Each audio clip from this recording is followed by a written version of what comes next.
प्रेमपत राधा स्वामी भाग चौथा प्रकार 4। सूरत अंश को जो सत्य सिंध की बूंद है और इस संसार में देह और भोगों के साथ जो जड़ और असत्य है भूल और भ्रम करके बंध गई है, उसके निज भंडार में पहुंचाने का जतन हर एक शख्स को, चाहे औरत होवे या मर्द, करना चाहिए। नहीं तो जन्म मरण का कष्ट और देह के संग दुख सुख हमेशा सहना पड़ेगा। कुल मालिक राधा स्वामी दयाल सत्य सिंध और परम आनंद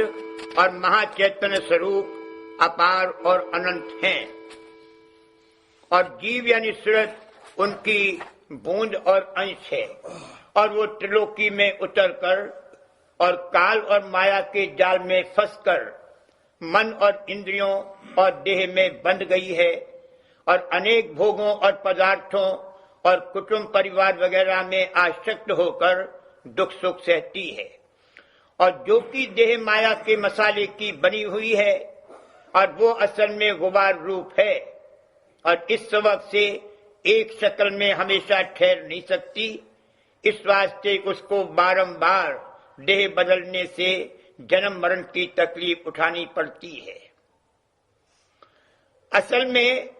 सूरत रूह को, जो कि मिस्र अपने सिंध के सत्य और चैतन्य आनंद स्वरूप है, कोई तकलीफ या दुख छू नहीं सकता, यानी उस पर अपना असर पहुंचा नहीं सकता है। लेकिन बसवब बंधन और आसक्ति के देह और कुटुंब परिवार और भोग वगैरह में इसको सब तरह के कष्ट और क्लेश और दुख सुख सहने पड़ते हैं। जैसा कि इसकी हालत जागृत और स्वप्न अवस्था के मिलान करने से जाहिर है, यानी जागृत अवस्था में जो इसकी बैठक नेत्रों में है और वहां बैठने से इसका सिलसिला देह और संसार के साथ पैदा होता है, तब इसको देह और दुनिया के दुख सुख और चिंता और फिक्र व्यापते हैं और सूरत के नेत्रों के स्थान से सरकने पर, यानी स्वप्न अवस्था में प्रवेश करने पर कोई दुख सुख या चिंता और फिक्र देह और दुनिया के नहीं व्यापते। इस सबब से जब तक कि अज्ञानता करके सूरत की आसक्ति और बंधन दुनिया में रहेंगे और जब तक कि देह में मन और इंद्री के घाट पर बासा रहेगा, तब तक दुख का भोग यानी असर दूर नहीं हो सकता। इस वास्ते संत सद्गुरु, जो कि कुल मालिक के धाम से आते हैं, दया करके जीवों को आम तौर पर समझाते हैं कि तुम्हारा निज घर सत्य पुरुष राधा स्वामी धाम में है और यह देश ब्रह्म और माया का है और यहाँ भूल और भ्रम और अज्ञानता का भारी जोर है और मन और माया की धारें मिस्र, काम, क्रोध, लोभ, मोह और अहंकार और 10 इंद्रियों की हर वक्त बड़े जोर से जारी हैं कि जो मन और सूरत को हर वक्त चंचल रखती हैं। इस सबब से झुकाव उनका बाहर की तरफ भोगों में, जो कि जड़ पदार्थ हैं और कुटुंब परिवार वगैरह में रहता है और कर्म के बस होकर बारंबार दुख सुख सहना पड़ता है और एक दिन यानी मौत के वक्त जरूर सबका संग छूटेगा और उस वक्त भारी तकलीफ उठानी पड़ेगी और जो मन में देह और दुनिया की आसक्ति और वासना रही तो फिर जन्म धारण करके वही दुख सुख भोगना पड़ेगा। इस वास्ते जो कोई इस कष्ट और क्लेश से बचना चाहे और अपने निज घर में जाकर परम और अमर आनंद को प्राप्त होना चाहे, उसको चाहिए कि अपने निज घर और उसके रास्ते का भेद समझकर यहाँ से चलने का जतन शुरू कर देवे, तो एक दिन उसका सच्चा और पूरा छुटकारा काल और माया के जाल से हो जाएगा। और भी संत फरमाते हैं कि जो सूरत चैतन्य की धार है वो पिंड में नेत्र के स्थान पर ठहरी हुई है। इस वास्ते जो अपने घर को उलटना चाहे तो उसी धार पर सवार होकर चलना शुरू करे, यानी जो उस धार के साथ धुन और आवाज हो रही है उसको पकड़ के घर की तरफ चले। सिवाय इसके और कोई रास्ता निज घर में जाने का रचा नहीं गया और कुल मालिक राधा स्वामी जाल की दया का बल लेकर इस रास्ते का तय करना मुमकिन है। यह काम सबको, चाहे औरत होवे या मर्द, वास्ते अपने जीव के कल्याण के करना लाजिम और फर्ज है। लेकिन बगैर दया और मदद संत सदगुरु या सद्गुरु के ये कार्रवाई किसी से बन नहीं सकती। इस वास्ते पहले खोज संत सदगुरु का करना जरूर है और जब वे भाग से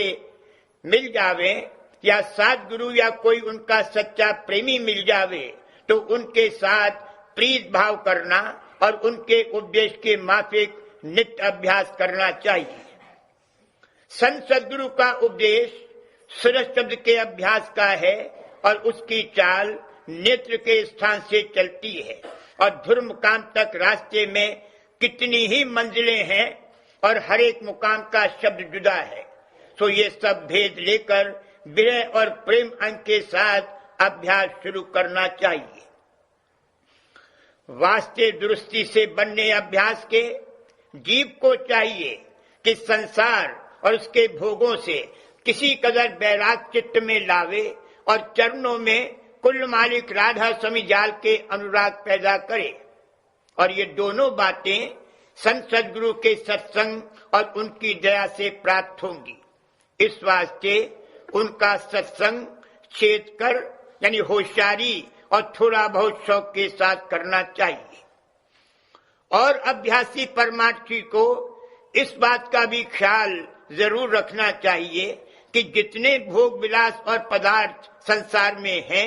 वे सब नाशमान हैं और एक दिन उनको जरूर छोड़ना पड़ेगा। इस वास्ते उनमें बंधन और आसक्ति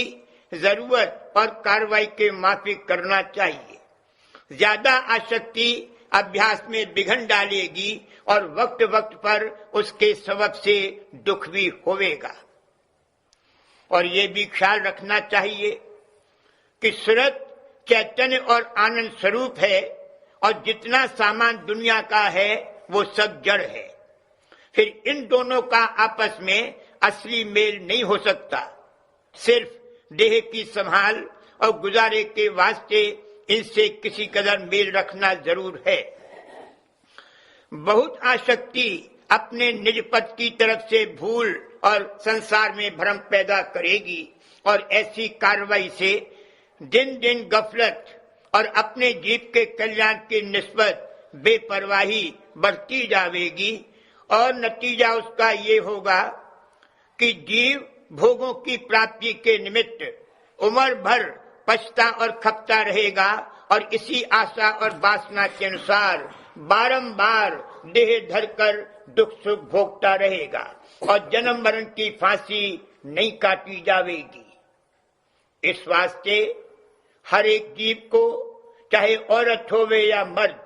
मुनासिब और लाजिम है कि अपने घर में पहुंचने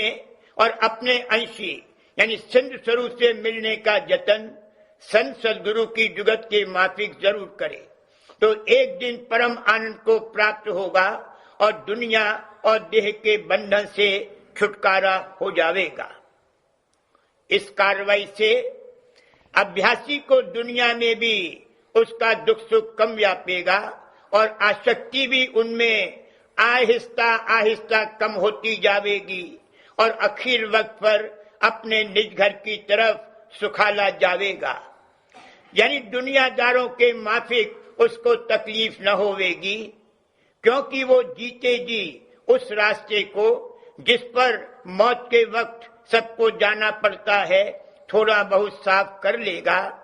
और अपने मालिक की दया और कुदरत को अंतर में परख लेगा और आखिर वक्त पर वो दया उस पर विशेष होवेगी और संत सदगुरु का दर्शन मिलेगा। यानी वे आप प्रकट होकर अभ्यासी की सूरत को अपनी गोद में बैठाकर ऊंचे और सुख स्थान में पहुंचाकर बासा देवेंगे।